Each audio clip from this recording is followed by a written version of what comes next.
500 টাকা দিতে হবে, তারপর ঢুকতে দিবে। 500 টাকা দিতে হয় ঢুকতে গেলে, কারণ এখানে আমরা বিপদে পড়ে আসছি।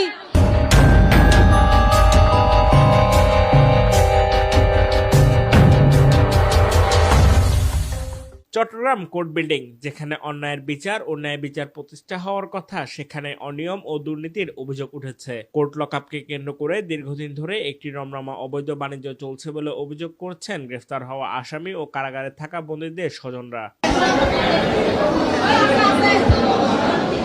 অভিযোগ সূত্রে জানা যায়, বিভিন্ন মামলায় গ্রেফতার হওয়া আসামি কিংবা কারাগারে থাকা বন্দীদের আদালতে হাজির করার পর কোর্ট লকআপে রাখা হলে তাদের সঙ্গে সাক্ষাৎ করতে চাইলে স্বজনদের কাছ থেকে জনপ্রতি 500 টাকা কিংবা তারও বেশি অর্থ আদায় করা হয়। টাকা না দিলে বন্দীদের সঙ্গে দেখা করতে দেওয়া হয় না বলেও অভিযোগ রয়েছে।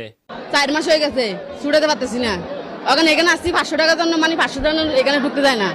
500 টাকা দিতে হবে, তারপর ঢুকতে দিবে। এটা পুলিশে নেয়, ঘুষ খায় ওরা, বুঝছেন? এখানে অনেকজনে, আমরা অসহায় মানুষ, আমরা হাজবেন্ডকে দেখতে আসছি, আমাদের ঢুকতে দেয় না। 500 টাকা দিলে তারপর নিবে। 500 টাকা দিতে হয় ঢুকতে গেলে, কারণ এখানে আমরা বিপদে পড়ে আসছি। টাকা ছাড়া ঢুকতে দেয় না আমাদেরকে। 400 টাকা 500 টাকা খুঁজে আমাদের থেকে। এখানে আমরা আসামি দেখতে পাচ্ছি, আমাদের থেকে পুলিশওয়ালা জোর জবরদস্তি 500 টাকা তো চাইছে। আমরা বলতেছি না, আমরা 100 টাকা দেবো, কথা না হবে না, 500 টাকা তো দিতে হবে। এখানে জোর জুলমি, আমাদের থেকে জোর জুলমি চাইতেছে। ভুক্তভোগী স্বজনদের দাবি, এটি কোনো বিচ্ছিন্ন ঘটনা নয়, বরং দীর্ঘদিন ধরে একটি সংঘবদ্ধ চক্রের মাধ্যমে এই অর্থ আদায় চলছে। কোর্ট চত্বরে দায়িত্বরত কিছু আইন শৃঙ্খলা বাহিনীর সদস্যদের সংশ্লিষ্টতার অভিযোগও তুলছেন তারা। 200 টাকা দেন, 100 টাকা দেন, তা আমরা তো গরিব মানুষ, এমনি আমাদের ছেলেদের কত কষ্ট, রাস্তা থেকে ধরে আইনা মামলা ঢুকাই দিছে। কোনো আর পিছনে কোনো মামলাও নেই, আগের কোনো চুরি পায় নাই, কোনো কিছু অস্ত্র পায় নাই, কোনো কিছু পায় নাই।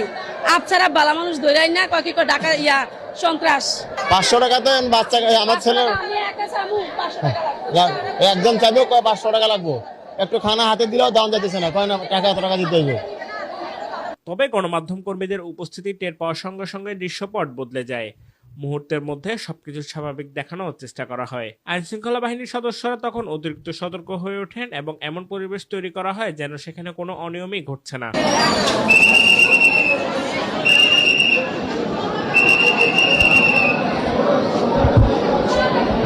এই বিষয়ে বক্তব্য জানতে চট্টগ্রাম মেট্রোপলিটন পুলিশের প্রসিকিউশন বিভাগের অতিরিক্ত উপপুলিশ কমিশনারের সঙ্গে যোগাযোগ করা হলে তিনি সরাসরি কোনো মন্তব্য না করলেও এ ধরনের কোনো ঘটনা ঘটছে না বলে জানান।